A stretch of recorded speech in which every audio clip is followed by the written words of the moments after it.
Exam मेरे students और दोस्तों, जैसा कि हमने कल नाउन का टॉपिक खत्म किया।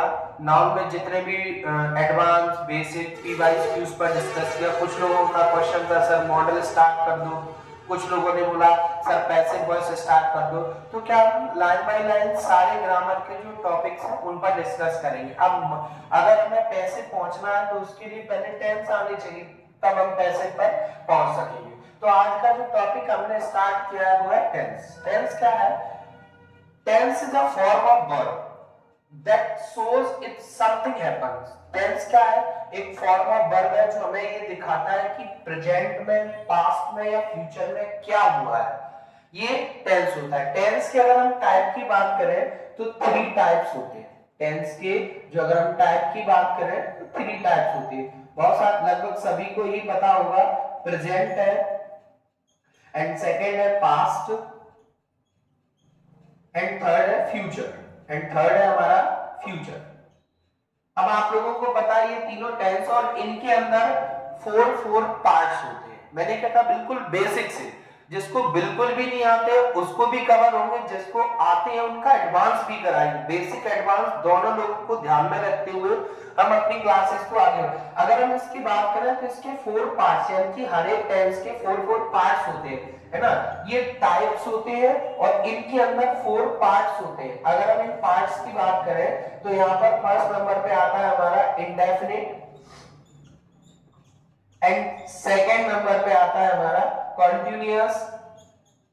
सेकेंड नंबर की अगर हम बात करें तो सेकेंड नंबर पे आता है कॉन्टिन्यूअस, एंड थर्ड नंबर पे आता है परफेक्ट। थर्ड नंबर पे आता है परफेक्ट, एंड फोर्थ नंबर पे आता है परफेक्ट कॉन्टिन्यूअस। फोर्थ नंबर पर आता है परफेक्ट कॉन्टिन्यूअस। ये 4 पार्ट्स होते हैं। और अगर हम ओवरऑल बात करें तो इन अगर इसके आगे प्रेजेंट लगाते तो ये प्रेजेंट के बन जाते हैं, पास्ट लगाते तो यही पास्ट में कन्वर्ट हो जाते हैं, फ्यूचर लगाते तो फ्यूचर। ऐसे 3 टाइप्स, 4 पार्ट्स। अब इन प्रत्येक पार्ट्स के अंदर आपको 6 सेंटेंसेस मिलेंगे, 6 सेंटेंसेस मिलेंगे इनके अंदर। ऐसे अगर हम ये टोटल पार्ट्स की बात करें तो 12 पार्ट्स हो जाते हैं हमारे, 12 पार्ट्स, है ना। और अगर इनके अंदर 6 सेंटेंस, सभी प्रत्येक पार्ट के अंदर 6 सेंटेंसेस आते हैं। ऐसे ओवरऑल अगर हम बात करें तो 72 टाइप के सेंटेंस हमें पढ़ने पड़ते हैं। अब इसके लिए अगर देखा जाए डिटेल से पढ़ेंगे तो बहुत सारे क्लासेस को यूज करना पड़ेगा, लेकिन हम आपको ट्रिक के साथ छोटी क्लासेस में सारी चीजें कवर करवाएंगे। तो ये तो बेसिक था जो टेंस में आपको पता होने चाहिए। क्या टेंस होता है, कितने टाइप्स होते हैं, उनके अंदर कितने पार्ट्स होते हैं, कैसे सेंटेंसेस बनते हैं, उनके बारे में। अब हम इसी में आगे बढ़ रहे हैं। अगर हम इसी में आगे बढ़े तो फर्स्ट हमारा आता है present indefinite. First of all जिसको हम कहते हैं प्रेजेंट इंडेफिनिट। फर्स्ट यहां से निकल के आता हमारा प्रेजेंट इंडेफिनिट। छोटी क्लास में सारी चीजें कवर करना हमें। प्रेजेंट इंडेफिनिट या इसी को अपन बोल देते हैं सिंपल प्रेजेंट। सिंपल प्रेजेंट भी बोल देते हैं इसी को, सिंपल प्रेजेंट भी इसी को बोल देते हैं। अब क्या होता है इसमें, कैसे कवर करना है उसको देखते हैं। अब आप सभी को पता होना चाहिए कि प्रेजेंट इंडेफिनिट में हर एक टेंस के अंदर 6 टाइप्स के सेंटेंसेस होते हैं। तो मैं पहले टाइप की बात करता हूं, अफर्मेटिव सेंटेंस। अफर्मेटिव सेंटेंस की मैं बात करता हूं। अगर हम अफर्मेटिव सेंटेंस का फॉर्मूला लिखें, मेन चीज देखो, अगर आपको टेंस कवर करना है जिनका बिल्कुल बेसिक है, तो उनको फॉर्मूला आना बहुत ज्यादा जरूरी है और शुरुआत में जरूरी है। उसके बाद जैसे जैसे आप बढ़ते जाओगे, समझते जाओगे, फॉर्मूला आपको समझ में आ जाएंगे। अगर पहले फॉर्मूले की बात करें तो सब्जेक्ट V1 S या ES and object and other verb. ये ऑब्जेक्ट है, ये अदर वर्ड है। ये OW का मीन्स होता है अदर वर्ब। अब ये मैंने आपको बता दूं, सारे टेंस एक तरफ प्रेजेंट इंडेफिनिट का अफर्मेटिव और पास्ट इंडेफिनिट का अफर्मेटिव। अगर आप पिछले पेपर्स में देखोगे तो इनसे कहीं ना कहीं पैसिव की फॉर्म में, टेंस की फॉर्म में, वर्ब की फॉर्म में सबसे ज्यादा इसको हम सिंपल भी कह सकते हैं और दिक्कत देने वाला भी। दिक्कत कहाँ होती है? दिक्कत होती है यहाँ पर, दिक्कत होती है यहाँ पर, सारे बच्चों को दिक्कत यहाँ होती है कि इसको कैसे यूज करना है, एस या ईएस को कैसे यूज करना है। तो बहुत सिंपल वे है, मैं बहुत सिंपल तरीके से आपको बताना चाहूंगा। एस या ईएस लगाने के लिए अगर हम बात करें, पहला रूल अगर हम एस या ईएस में बात करें, सबसे पहले तो सब्जेक्ट सिंगुलर होना चाहिए। हमारा जो सब्जेक्ट है वो सब्जेक्ट कैसा होना चाहिए? सिंगुलर होना चाहिए। सब्जेक्ट कैसा होना चाहिए? सिंगुलर। अगर हमारा सब्जेक्ट सिंगुलर है तो ही एस या ईएस अप्लाई होगा। अगर सिंगुलर, अगर प्लूरल है तो ना तो एस लगता नहीं है। बहुत सारे बच्चों से जब मैं यहाँ क्लास में पढ़ाता हूँ तो बहुत सारे लोगों से जब शुरुआत में स्टार्ट करता हूँ, पूछता हूँ, तो बहुत सारे लोग कहते हैं सर एस सिंगुलर में लगता है, ईएस प्लूरल में लगता है। नहीं, दोनों ही सिंगुलर में लगते हैं। प्लूरल में ना तो एस लगता है ना ईएस, केवल और केवल वर्ब की फर्स्ट फॉर्म का यूज करते हैं। सेकेंड रूल अगर हम यहाँ पर बात करें, सर आपने ये बता दिया दोनों ही एस या ईएस सिंगुलर में लगेंगे। अब सर एस कब लगेगा, ईएस कब लगेगा? तो बहुत सिंपल रूल है, वॉवेल्स हो, सबको पता होना चाहिए वॉवेल्स क्या होते हैं, ए ई आई ओ यू। वॉवेल्स हो, सी एच हो, एस एच हो, डबल एस हो, एक्स हो और वाई। अगर ये वर्ड आपको वर्ब, अब देखो लगना कहां है एस ईएस? वर्ब में लगना है। अब वर्ब के एंड में अगर आपको ये वर्ड सारे मिल जाते हैं, vowels, C H, S S, double S, x, Y, तो इसके लिए आपको क्या अप्लाई करना है? E S. अगर ये सारे वर्ड मिल जाते हैं तो आप अप्लाई करेंगे ईएस, यानी कि ईएस लगाएंगे। और थर्ड रूल क्या कहता है?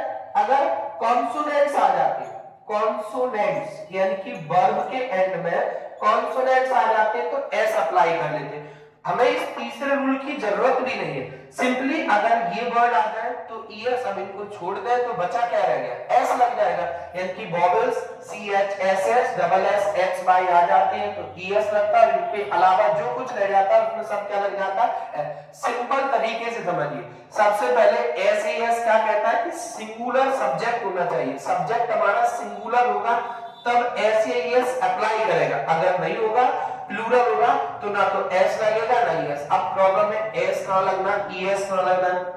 तो अगर वर्ब के एंड में, वर्ब में ही तो लगना है एस ईएस, वर्ब के एंड में वॉवेल्स आ जाए, c H, S S, double S, x, y आ जाए तो ईएस लगेगा। इनको छोड़ दे, इनको छोड़ दे तो एस लग जाएगा। अब आप कोई सा भी क्वेश्चन ले लो, मैं कोई सा भी, जैसे देखो मैंने नॉर्मली बोल दिया दे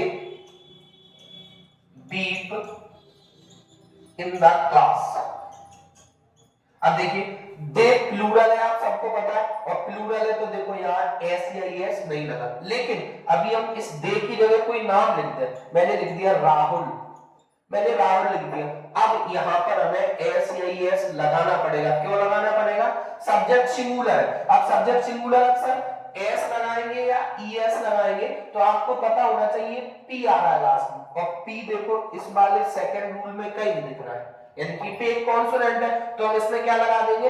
एस लगा देंगे। ये सिंपल तरीके से, इससे सिंपल, और मैंने क्या कहा इसका क्वेश्चन किसी ना किसी वे में आपको एग्जाम में मिल जाएगा। टेंस के वे में, पैसिव की फॉर्म में, वर्ब की फॉर्म में, फिलअप की फॉर्म में, कहीं ना कहीं इसका आपको क्वेश्चन मिल जाएगा। सिंपल तरीका है इस फॉर्मेट, अगर हम इस फॉर्मूला को फॉलो करते हैं और जहां बच्चे फंसते हैं अक्सर ऐसे ही पे, अगर इसको हम कर लेंगे तो एकदम क्लियर हो जाएगा। ये हमारा फर्स्ट वाला था अफर्मेटिव सेंटेंस। अगर हम इसी को निगेटिव में कन्वर्ट करें, अगर हम इसी को बात करें निगेटिव में कन्वर्ट करें, अगर इसी की निगेटिव में हम इसको बढ़ते हैं तो इसी फॉर्मूला से निगेटिव की बात करें तो do and does plus not plus verb की first form and object and other word, ये हो जाता। ये अफर्मेटिव की जगह ये आ गया निगेटिव सेंटेंस। अगर निगेटिव में अगर आ जाता है, देखिए इंग्लिश में किसी भी पार्ट्स को पढ़ने के लिए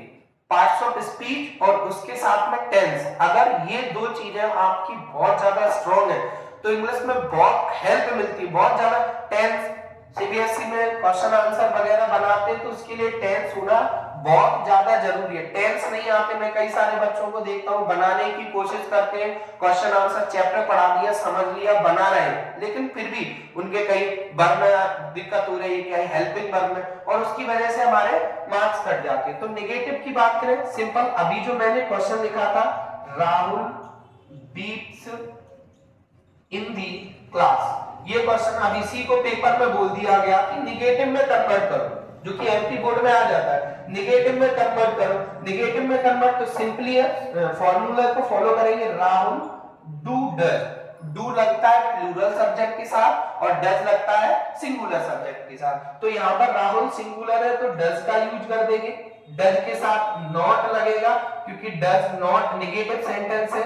अब यहाँ ध्यान देना है, वर्ब की फर्स्ट फॉर्म है, बहुत सारे बच्चे जल्दबाजी में एस लगा के छोड़ देते, उन्होंने यूं लिखा जल्दबाजी में किया, और बीट्स का बीट्स इन द क्लास, और टीचर सबसे पहले एग्जाम में यही देखेगा, तो अब इसमें एस हटाना पड़ेगा, ये आंसर होगा बीट्स इन दी क्लास, ये पूरा नेगेटिव है। अगर हम इसी में आगे बात करें इंटेरोगेटिव की, अगर हम इसी में बात करें इंटेरोगेटिव, इंटेरोगेटिव में क्या है, इसी को हम चेंज कर रहे हैं यहीं से, ये मैंने क्या कहा, एक फॉर्मूले से सारी चीजें कवर करवाना है, डू या डज, डू या डज प्लस सब्जेक्ट, ये पूरा बन जाता है, plus V1 plus object and other word, और सबसे जरूरी चीज क्वेश्चन मार्क, सब लोग ध्यान रखना क्वेश्चन मार्क का, अगर क्वेश्चन मार्क नहीं लगा है इंटेरोगेटिव में तो आंसर गलत ही माना जाएगा। जैसे मान लो मैं इसी आंसर, एक ही आंसर से मैं बता रहा हूं, इसी को मैंने कह दिया इंटेरोगेटिव में चेंज करो, तो सिंपल क्या होगा, राहुल सिंगुलर बताया था, अब डू और डज आगे आ जाएगी, डज आएगा आगे, राहुल बी, यहां भी एस हटेगा, इन दी क्लास, और लास्ट में सबसे जरूरी चीज क्या है, क्वेश्चन मार्क। अगर मैंने बिना क्वेश्चन मार्क के ये लिख दिया तो ये गलत हो जाता, अगर बिना क्वेश्चन मार्क के लिख देते तो उसको गलत मानते हैं। ये जितने भी फॉर्मूला चल रहे हैं, जितने भी हम टेंस पढ़ने वाले सब में यही रहने वाला है, बस हेल्पिंग वर्ब और वर्ब की फॉर्म चेंज हो जाती है। आज मैंने इन तीन को कवर कर लिया, ये तीन को आप इनको रिवीजन करिए, टेंस को 3 या 4 क्लास में हम खत्म कर देंगे, और पहला दिन था तो बेसिक था तो इसलिए टाइम लगा, कल से 2-3 एक दिन में कल पूरा प्रेजेंट और पास्ट खत्म हम कर लेंगे। आगे की क्लास हम कल करेंगे। जय श्री राम मेरे दोस्तों।